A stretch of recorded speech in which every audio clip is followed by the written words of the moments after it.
Why do bad things happen? To good people? Why do you pray? Try to live right, do your best, and still face pain you never asked for? It feels unfair, it feels confusing, and sometimes it makes you question everything you believe. This is not a new question. It is ancient, and there was a man who lived through it, deeply, painfully, honestly. His name was Job. Job was not careless. He was not wicked. He was not reckless with his life. He was a good man, faithful, upright, a man who honored God in how he lived. He had everything: a family, wealth, respect, peace, stability, the kind of life many people pray for. And then, everything changed. The Bible tells us that Job's life was tested, not because he failed, but because he was faithful. And that alone challenges how we think about suffering. Because we often believe, if we do good, nothing bad should happen. But life does not always follow that pattern. In one day, everything collapsed. His livestock was stolen. His servants were killed. His wealth disappeared. And then, the worst part, his children died. Not slowly, not one by one, all at once. Imagine that moment. The silence, the shock, the weight of loss hitting all at once. No time to prepare, no time to process, just pain. And yet, Job did something unexpected. He did not curse God. He did not walk away. He did not pretend it didn't hurt. He fell to the ground and he worshiped. He said, "The Lord gave, and the Lord has taken away. Blessed be the name of the Lord." That is not weakness. That is depth. That is a heart that still holds on, even when everything else is falling apart. But the story did not end there, because sometimes pain doesn't come once. It comes in waves. Job's health was struck next. His body was covered with painful sores. He could not rest. He could not find comfort. He sat in ashes, scraping his skin, trying to ease the pain. And now, even his own wife spoke. She said, "Curse God and die." That is how deep the situation had become.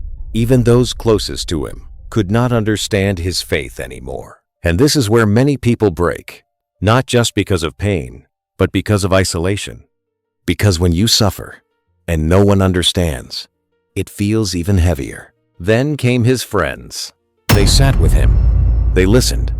But eventually, they spoke. And what they said made things worse. They assumed he must have done something wrong, that his suffering must be punishment. Because in their minds, good people don't suffer like this. And this is still how many people think today. If something bad is happening, you must have caused it. But that is not always true. Job responded. Not perfectly, not calmly, but honestly. He questioned, he wrestled, he spoke his pain. And that is important, because faith is not pretending everything is fine. Faith is holding on, even when nothing makes sense. It is written in Job chapter 1 that in all this, Job did not sin by charging God with wrongdoing. That means, even in confusion, he did not lose his foundation. Eventually, God responded, not with a simple answer, not with an explanation Job expected, but with something deeper. God reminded Job that there are things beyond human understanding. That life is bigger than what we can see in one moment. And slowly, something shifted. Not just around Job, but within him. His perspective changed. His understanding deepened. And in time, his life was restored. Not exactly the same, but rebuilt. So what does this mean for you? Because you may not have lost everything, like Job, but you may have asked the same question. Why me? Why now? Why this? Here is the truth. Not all pain is punishment. Not all suffering is a result of failure. Sometimes, life happens in ways we do not understand. The Bible reminds us in Romans chapter 8 that all things work together for good to those who love God, even when it doesn't feel like it in the moment.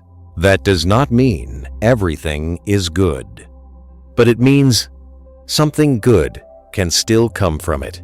So how do you respond when life doesn't make sense? First, don't fake strength.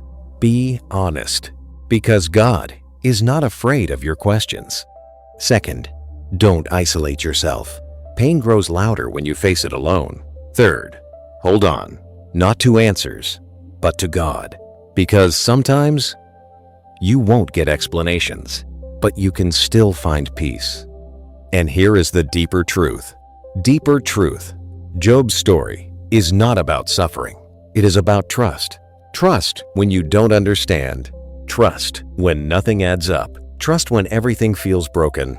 Because sometimes the greatest test is not what you lose. It is what you still believe after you lose it. So if you are going through something right now, if life feels heavy, confusing, unfair, you are not alone. And this is not the end of your story. Because even in pain, even in silence, even in questions, God is still present. And sometimes, what feels like everything falling apart is actually something deeper, being built inside you. If this message spoke to you, take a moment to like this video, subscribe, and share it with someone who needs it.